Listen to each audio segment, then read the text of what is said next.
प्यारे साथियों, आज के इस वीडियो में हम लोग सीखेंगे कि एक समान वैद्युत क्षेत्र में रखे जो वैद्युत द्विध्रुव रखा है उसे अगर घुमा दिया जाए तो कितना कार्य करना पड़ेगा। तो इससे पहले वाले सारे वीडियोस में हम पढ़ चुके हैं कि वैद्युत द्विध्रुव क्या है। वैद्युत द्विध्रुव के बारे में हम आपको बता चुके हैं इससे पिछले वाले वीडियो में। अब आप सीखेंगे कि अगर एक समान वैद्युत क्षेत्र में कोई वैद्युत द्विध्रुव रखा हुआ है तो उसे घुमाने में किया गया कार्य आप कैसे ज्ञात करेंगे। ये लास्ट वीडियो है इस पूरे लेक्चर का। अगर अभी जीवन में आपको जरूरत पड़ती है कि आप चैप्टर नंबर 3 पूरा पढ़ना चाहते हैं तो सारे सीरियल बाय सीरियल आप ये वीडियोस देख सकते हैं, जिसमें आप आसानी से सीख सकते हैं कि चैप्टर नंबर 3 में आपसे क्या पूछा गया विभव के बारे में। क्लियर? तो आइए अब देखते हैं बिना देरी करे हुए कि हम अगर ज्ञात करते हैं कि अगर एक समान विद्युत क्षेत्र है और उसमें आपको कोई वैद्युत द्विध्रुव रखना है और अगर उसे आप घुमाते हैं तो घुमाने में कितना कार्य करना पड़ेगा। बोलो बात क्लियर? तो सबसे पहले हम बात करें एक समान वैद्युत क्षेत्र क्या होता है।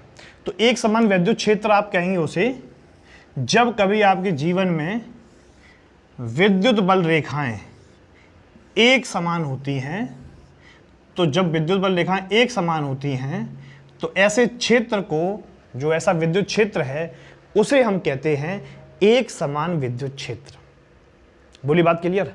अब हम लोग आगे सीखेंगे क्या कि अगर इसमें कोई वैद्युत द्विध्रुव रखा हुआ है, सपोज दैट इसमें कोई एक वैद्युत द्विध्रुव अपनी साम्य स्थिति में रखा हुआ है। मान के चलिए अपनी साम्य स्थिति कुछ इस प्रकार से वैद्युत द्विध्रुव रखा हुआ है। ये एक प्लस क्यू आवेश हो गया, एक माइनस क्यू आवेश हो गया और बीच की दूरी हो गई आपकी 2l। इस समय ये अपनी साम्य स्थिति में रखा हुआ है। हमने क्या किया, इसे थीटा कोण घुमाया। मान चलिए अब इस द्विध्रुव को हमने घुमाकर क्या कर दिया, इस द्विध्रुव को घुमा करके हमने कुछ इस प्रकार से घुमा दिया। एक प्लस क्यू आवेश, दूसरा माइनस क्यू आवेश। बोलो बात क्लियर? कंडीशन आप देखेंगे और आप ये सीखेंगे कि अब इस समय इन दोनों आवेशों के जो बीच की दूरी है, इन दोनों आवेशों के बीच की दूरी है वो आपकी है 2l। ठीक? और जो कोण पे घुमाया गया वो कोण है आपका थीटा। तो अब कंडीशन समझिए कि इस समय एक समान विद्युत क्षेत्र में हमने क्या किया, एक वैद्युत द्विध्रुव रखा जिसे हम, जो कि पहले साम्य अवस्था में था, अब हमने थीटा कोण अगर उसे घुमा दिया है। कितना कोण घुमा दिया उसे? थीटा कोण घुमा दिया है। तो वैद्युत क्षेत्र के कारण उस पर एक प्रत्यानयन बल युग्म आघूर्ण काम करता है, जो कि हम पहले वीडियो में आपको पढ़ा चुके थे। जो प्रत्यानयन बल आघूर्ण आपका होता है उसकी अगर हम बात करते हैं तो उसे बेटा टाउ से प्रदर्शित करते हैं। किससे प्रदर्शित करते हैं? टाउ से प्रदर्शित करते हैं। और इसका जो सूत्र होता है वो होता है आवेश गुणा में बीच की दूरी। तो आप इसे क्या बोलेंगे? टाउ बराबर, सॉरी, एक वैद्युत द्विध्रुव काम कर रहा है। अगर हम द्विध्रुव आघूर्ण ज्ञात करते हैं, द्विध्रुव आघूर्ण ज्ञात करते हैं, जैसे हम P से प्रदर्शित करते हैं तो इसे बोलेंगे Q इंटू में 2l। बोलो बात क्लियर? कि अगर हम द्विध्रुव आघूर्ण की बात करते हैं, इस पे कितना द्विध्रुव आघूर्ण काम करेगा, तो हम कैसे ज्ञात करते हैं? द्विध्रुव आघूर्ण P बराबर Q इंटू में 2l। लेकिन अगर हमने इसे थीटा कोण घुमाया है तो इस पर एक प्रत्यानयन बल आघूर्ण काम करेगा। क्या काम करेगा? प्रत्यानयन बल आघूर्ण ज्ञात करेगा, काम करेगा। प्रत्यानयन बल आघूर्ण, प्रत्यानयन बल आघूर्ण को हम प्रदर्शित करते हैं टाउ से। इसका जो सूत्र होता है, क्या होता है सूत्र? आप इससे पहले पढ़ चुके थे, Pe साइन थीटा। प्रत्यानयन बल आघूर्ण का सूत्र होता है Pe साइन थीटा। ये वो बातें हैं जो इससे पहले आपको डेरिवेशन में हम करा चुके हैं, इसलिए हमने थोड़ा शॉर्ट में लिख दिया है कि अब तक आपकी कंडीशन आपके सामने है कि एक समान विद्युत क्षेत्र में कोई वैद्युत द्विध्रुव है जिसे हम माइनस क्यू और प्लस क्यू से बनाए, बीच की दूरी 2l है। और अब इस पर एक द्विध्रुव आघूर्ण काम करेगा। द्विध्रुव आघूर्ण काम करे वो आवेश इंटू बीच की दूरी, मतलब P बराबर Q इंटू 2l। और प्रत्यानयन बल आघूर्ण काम करेगा, क्योंकि जब इसे आप घुमाओगे तो एक आवेश अपोजिट है, दोनों आवेश, तो इस पर एक बल आघूर्ण काम करेगा जिसका हम बोलते हैं टाउ बराबर Pe साइन थीटा। ये बिल्कुल बेसिक बात है। अब हम बात करते हैं डेरिवेशन की। डेरिवेशन की कंडीशन आप ध्यान से समझेंगे तो आप देखेंगे कि अगर आपके सामने डेरिवेशन करना है तो क्या कंडीशन रहेगी आपके सामने, जरा ध्यान से समझेंगे कि अगर हम इस द्विध्रुव को घुमाते हैं, थोड़ा सा और घुमाते हैं, माने चलिए थोड़ा सा घुमाते हैं, माने चलिए डी थीटा। कितना कोणीय विस्थापन किया हमने? D theta. अगर हम इसे थोड़ा सा भी घुमाएंगे तो हमें कुछ ना कुछ कार्य करना पड़ेगा, कुछ ना कुछ क्या करना पड़ेगा, कार्य करना पड़ेगा। चूंकि कार्य बहुत अल्प है, क्योंकि विस्थापन भी बहुत अल्प है, तो किया गया कार्य अगर अल्प है तो इसे हम dw से प्रदर्शित करते हैं, और कार्य बराबर सूत्र होता है बल गुणा विस्थापन। क्या सूत्र होता है, बल गुणा विस्थापन। बोलो बात क्लियर। अगर हम ये बल गुणा विस्थापन निकालेंगे तो बात करेंगे बल, तो बल कितना कार्य कर रहा है, बल यानी कि लगने वाला बल आघूर्ण कितना है, ये आपका है PE साइन थीटा। और विस्थापन की बात करें तो यहाँ विस्थापन आपका है कोणीय विस्थापन। कौन सा, कोणीय, क्योंकि ये एक ना एक कोण बना रहा है। अब यहाँ से लेके यहाँ तक घूमने का जो कोण बना वो कितना बन गया, d थीटा। तो आपने ज्ञात किया कि dw जो बराबर है वो किसके है,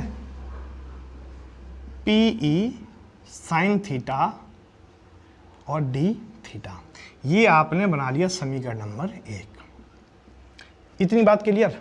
अगर हम लैंग्वेज की बात करते हैं तो लैंग्वेज ध्यान से समझेंगे आप कि एक समान चुंबकीय क्षेत्र है जिसमें आपका जो है एक द्विध्रुव आघूर्ण है, जिसमें आप +q और -q है, बीच की दूरी 2l है, बीच की दूरी 2l है, और हमने थीटा कोण अगर घुमाया गया इसे, तो आप देखेंगे प्रत्यानयन जो बल है वो हमारा बनता है टाउ बराबर PE साइन थीटा।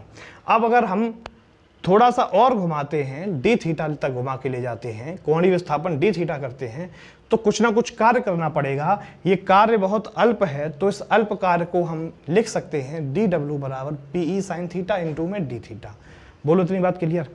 अब चूंकि हमें संपूर्ण कार्य ज्ञात करना है, हम θ1 से θ2 तक लेकर कर जाते हैं, तो संपूर्ण कार्य हमें अगर ज्ञात करना है, संपूर्ण कार्य द्विध्रुव को एक समान चुंबकीय क्षेत्र में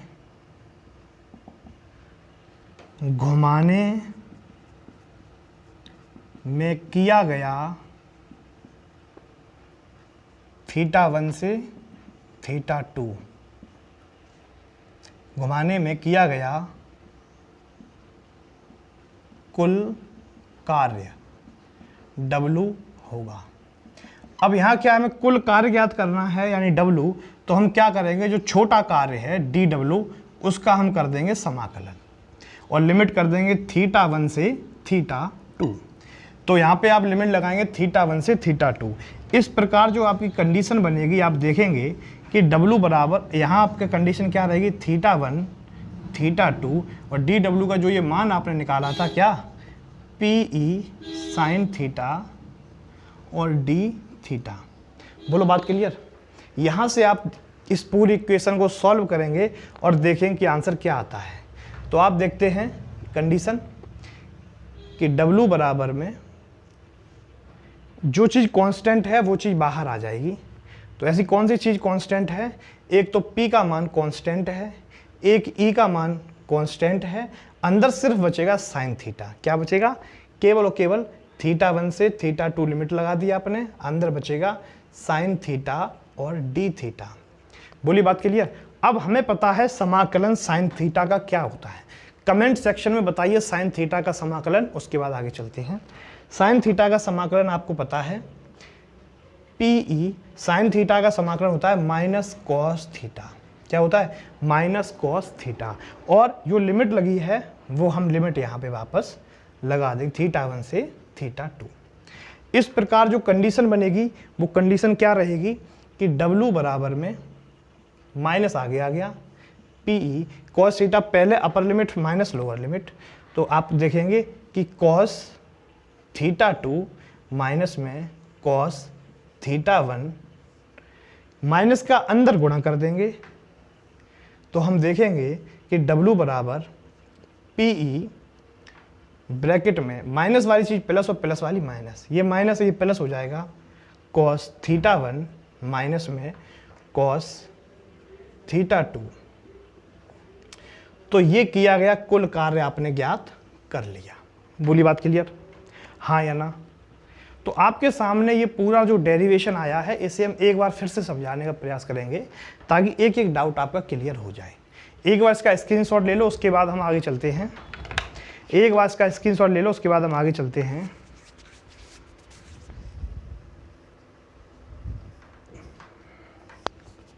क्लियर? स्क्रीनशॉट ले लिया आपने, ठीक है। जरा ध्यान से देखेंगे और समझने का प्रयास करेंगे। देखिए कंडीशन देखेंगे। सबसे पहले क्या था कि एक समान वैद्युत क्षेत्र लिया हमने। एक समान वैद्युत क्षेत्र में हमने क्या किया, एक समान वैद्युत क्षेत्र में हमने एक वैद्युत द्विध्रुव रखा जिसका आवेश -q और +q था, और इन दोनों के बीच की जो दूरी थी वो थी 2l। हमने क्या किया, बीच की दूरी, इसे हमने पहले, ये क्या था, साम्यावस्था में था, अपनी जगह रुका हुआ था, हमने इसे थीटा कोण घुमा दिया, ये कोण हमने घुमा दिया। जब हमने इस कोण पर इसे घुमाया तो हमने देखा कि इस पर एक बल काम करता है जिसे हम बल आघूर्ण कहते हैं। तो सबसे पहले बल आघूर्ण की बात करते हैं अगर हम, तो बल आघूर्ण का हमने एक फॉर्मूला पूरा किया था बल आघूर्ण ज्ञात करने का। तो हमने ज्ञात किया था टाउ बराबर PE sin थीटा, जो कि चैप्टर नंबर 1 में वीडियो भी है और आप अच्छे से देख भी सकते हैं। तो प्रत्यानयन बल आघूर्ण आपने ज्ञात किया टाउ बराबर PE sin थीटा, ठीक है। अब क्या होता है, हमने क्या किया, हमने थोड़ा सा ऐसे कोणीय विस्थापन दिया, थोड़ा और घुमाया, अप्रोक्स d थीटा, मतलब बहुत छोटा सा कोण घुमाया। अब हम जब इतना घुमाएंगे तो हमें घुमाने के लिए कुछ ना कुछ कार्य करना पड़ेगा। कार्य बराबर सूत्र आपने पढ़ा था बल गुणा विस्थापन। अब विस्थापन कितना किया, d थीटा किया, और कार्य कितना किया, यानी बल कितना लगाया, जो बल आघूर्ण था। तो कार्य बराबर बल आघूर्ण आपको ज्ञात करना है, तो उसके लिए हमने क्या किया, कार्य बराबर फॉर्मूला बल गुणा विस्थापन लगा दिया। चूंकि यहाँ गोलाई की बात हो रही है तो जो बल है वो बल आघूर्ण होगा और जो विस्थापन है वो कोणीय विस्थापन होगा। तो कार्य बराबर स्मॉल w dw लिख दिया और हमने बल का सूत्र रख दिया PE sin थीटा इंटू में d थीटा, और हमने इसे सॉल्व किया तो ये dw का मान आ गया। यानी कि अगर हम केवल कोणीय विस्थापन d थीटा घुमाते हैं तो हमें इतना काम करना पड़ेगा, लेकिन अगर हम इसे पूरा घुमाते हैं तो कितना काम करना पड़ेगा। तो हम क्या करेंगे, छोटे वाले कार्य का कर देंगे समाकलन। जब हमने इसका समाकलन किया तो लिमिट एक θ1 से दूसरे θ2 तक लेके जाएंगे लिमिट को। कंडीशन वैद्युत द्विध्रुव जब एक समान चुंबकीय क्षेत्र में घुमाने में किया गया कुल कार्य, तो हम क्या करेंगे, W बराबर में dw θ1 से θ2 लिमिट लगा दी। कंडीशन बच्चों क्या है, dw का जो मान था वो हमने लिख दिया, जो भी मान था PE sin थीटा और d थीटा। अपनी जगह लिखने के बाद हमने W का मान अपनी जगह लिखा है, और जो चीज़ कांस्टेंट थी, जो चीज़ कभी बदलेगी नहीं इसमें, तो वो क्या चीज़ है, एक तो वैद्युत क्षेत्र हर जगह बराबर रहेगा, एक समान है, तो E बाहर आ गया हमारा। P द्विध्रुव आघूर्ण, चूंकि आवेश की मात्रा और बीच की दूरी 2l पर निर्भर करते हैं, तो आपने देखा कि वो चीज़ भी कांस्टेंट रहेगी घुमाने पर भी, तो वो चीज़ भी बाहर निकल आई। जब ये दोनों बाहर निकले, अंदर केवल sin थीटा d थीटा बचा। हमने देखा sin थीटा d थीटा, इसका इंटीग्रेशन करना है, लिमिट लगी है θ1 से θ2। sin theta d theta, sin theta का समाकलन होता है cos थीटा, वो भी माइनस का। माइनस हमने बाहर भेज दिया, लिमिट अपनी लगा दी, upper limit minus lower limit, तो थीटा के बदले में θ2 रख दिया और एक बार हमने θ1 रख दिया, माइनस लगा दिया। हमने देखा कि अगर माइनस चिन्ह का अंदर गुणा कर दे तो माइनस वाली चीज प्लस और प्लस वाली माइनस, तो हमने देखा W बराबर PE cos θ1 माइनस cos θ2। ये आपका बन गया फॉर्मूला। बोलो बात क्लियर, हाँ या ना। यदि वैद्युत द्विध्रुव, एक स्टार बनाए पॉइंट और लिख लें, यदि वैद्युत द्विध्रुव क्षेत्र के समांतर है और दूसरा कोण θ2 थीटा है, तो उस परिस्थिति में क्षेत्र के समांतर है, तो उस परिस्थिति में W बराबर आपका सूत्र बन जाएगा PE ब्रैकेट में 1 माइनस में cos थीटा। ये कंडीशन कब है, जब आपको वैद्युत द्विध्रुव क्षेत्र के समांतर है। तो बोलो बात क्लियर। अब हम देखो इस पे देखेंगे कि न्यूमेरिकल कैसे है, जरा एक बार देखें, साफ करते हैं इसे।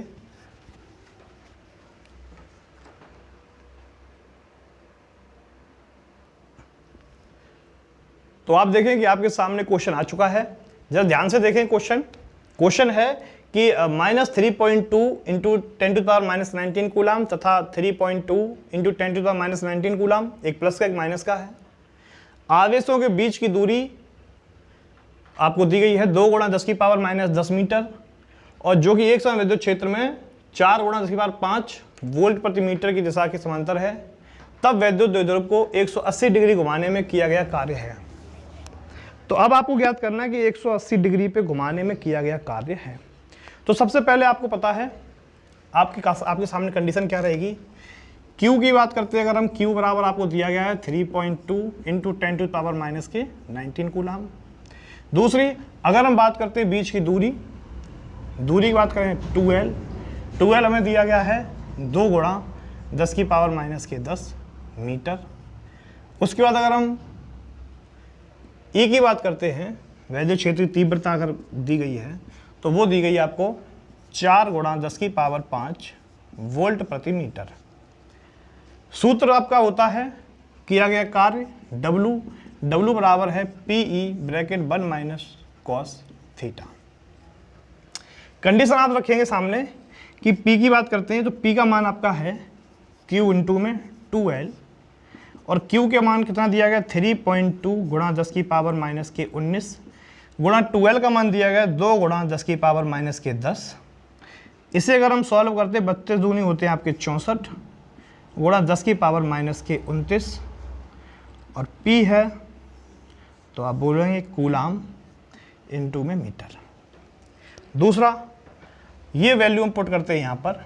P का मान आपको दिया गया है 6.4 गुणा 10⁻⁻29, और एक अपनी जगह लिख दिया माइनस। थीटा का मान आपको दिया गया एंगल 180 डिग्री, आपने यहाँ रख दिया मान कॉस 180 डिग्री। आप देखेंगे और ये जानेंगे कि 6.4 E की वैल्यू भी रह गई मेरे दोस्त। E की वैल्यू हम रखते हैं 4 गुणा 10⁵ दिख रहा है क्या। चलिए हम देखेंगे कि ये 29 और 5 मिलकर आपके हो गए 10⁻⁻24 गुणा 8 1 माइनस एक कॉस 180 का मान -1 होता है।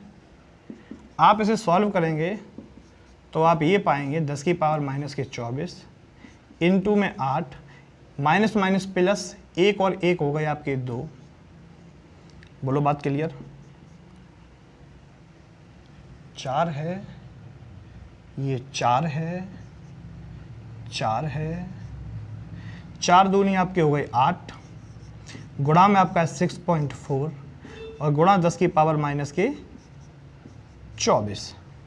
अगर इसका हम गुणा करते हैं तो आप देखें 8 चौकू 32 की 2 हासिल 3, 8 6 48, 48 और 3 51.4 गुणा 10⁻⁻24।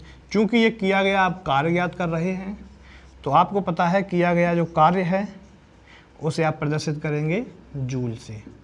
किससे करेंगे? जूल से। ये आपका आ गया आंसर। तो आपने देखा बिल्कुल सिंपल सी तरीके से आपको इसे क्वेश्चन को सॉल्व किया ताकि आपको कोई भी डाउट ना हो। अगर वीडियो आपको ऐसी अच्छी लगी है तो आप वीडियो को लाइक कीजिए, दोस्तों में शेयर कीजिए। आज के लिए हम लोग मिलेंगे इतने ही, बाकी के मिलेंगे हम लोग नेक्स्ट वीडियो में। तो जुड़े रहिए मेरे साथ अंत तक, और एक बार इस वीडियो को दोबारा से देखते हैं क्वेश्चन को। Q का मान आपको दिया 3.2 गुणा 10⁻⁻19, बीच की दूरी आपको दी गई है 2 गुणा 10⁻⁻10 मीटर। वैद्युत क्षेत्र की तीव्रता E आपको दी गई है 4 गुणा 10⁵ वोल्ट प्रति मीटर, आपने रख दी। उसके बाद हमें सूत्र है W बराबर PE 1 minus cos theta. P का मान अपनी जगह है। P हमने कैसे निकाला? Q इंटू में 2L लगाया, P का मान आ गया। P का मान रखा हमने, E का मान यहाँ रख दिया, थीटा की वैल्यू 180। इसे हमने गुणा करके सॉल्व किया। 4 दूनी 8 और 8 का गुणा 6.4 में करा तो ज्ञात किया 51.2, और ऐसे करके आपने पूरा आंसर ज्ञात कर लिया। मेरी बात समझ में आ रही क्या? एक बार इसे अच्छे से स्क्रीनशॉट ले लो, उसके बाद हम करते हैं नेक्स्ट वीडियो स्टार्ट।